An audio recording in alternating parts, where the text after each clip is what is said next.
Bonjour la France. Alors, je fais une vidéo rapide là, pour parler du variateur de fréquence Vevor que j'ai acheté récemment. C'est livré avec, rien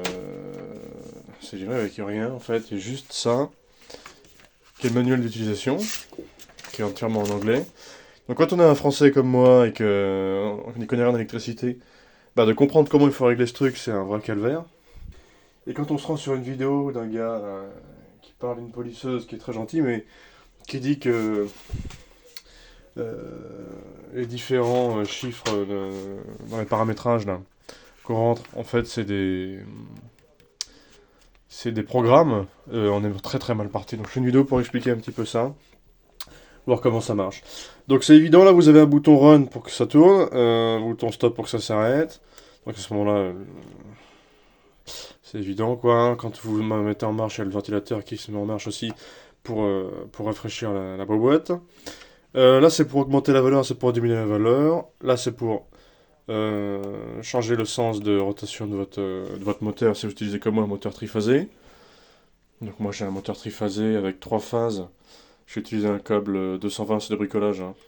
J'ai utilisé la terre comme un câble pour faire passer le courant et j'ai utilisé un câble de côté pour faire passer ma terre. Euh, je conseille pas ça, je conseille d'acheter un câble triphasé pour faire les choses bien. Mais bon, j'ai fait comme ça et ça marche très bien. Donc comment on fait? Donc on appuie une fois sur 7 et on arrive sur le programme numéro 1. Bon, en fait, c'est pas un programme, en fait, comme j'ai dit, c'est un paramétrage. Donc ça change là. Défaut display content. Programme 2, initial startup frequency. Bon, bah là, c'est la fréquence de démarrage. Euh... Limite, ça sert à rien. Moi, j'ai laissé tout ça par défaut. Je vais vous parler comme j'ai fait moi, hein. Je vais pas me compliquer la vie, je prétends pas tout savoir là-dessus.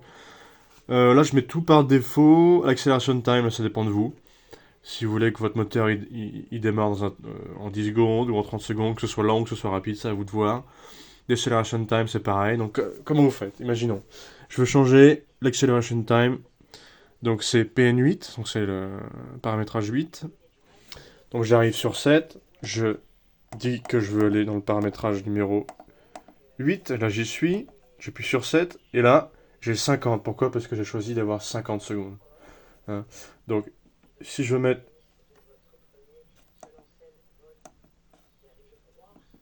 Si je veux mettre 60 secondes, je peux me déplacer avec les flèches latérales là.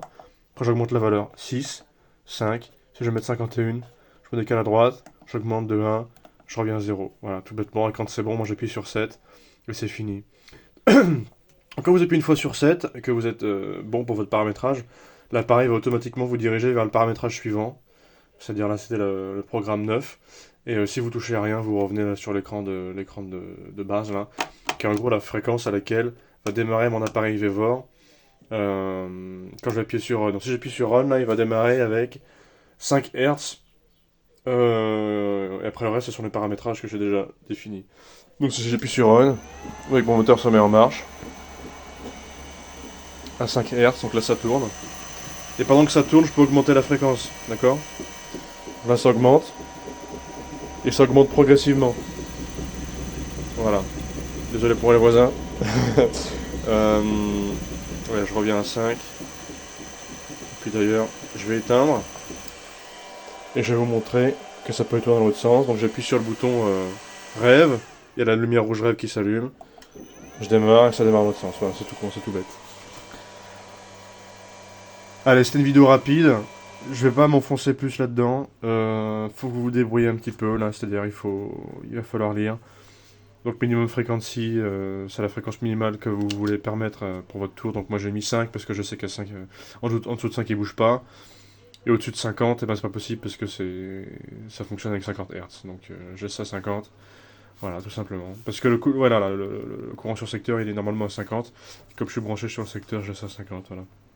Et tout le reste honnêtement, j'y comprends rien. Donc j'ai laissé avec les valeurs de base et ça fonctionne sans problème. Voilà, c'est pas évident hein, quand on n'y connaît rien et qu'on doit apprendre, mais voilà, ça se fait. Ça se fait, je suis sûr que vous pouvez vous en sortir sans problème. Surtout quand on raconte pas des conneries dans les vidéos d'explication. Ah, je vous dis ce que je sais pas. Et avec ça, normalement, vous devez pouvoir vous en sortir si vous êtes un peu malin.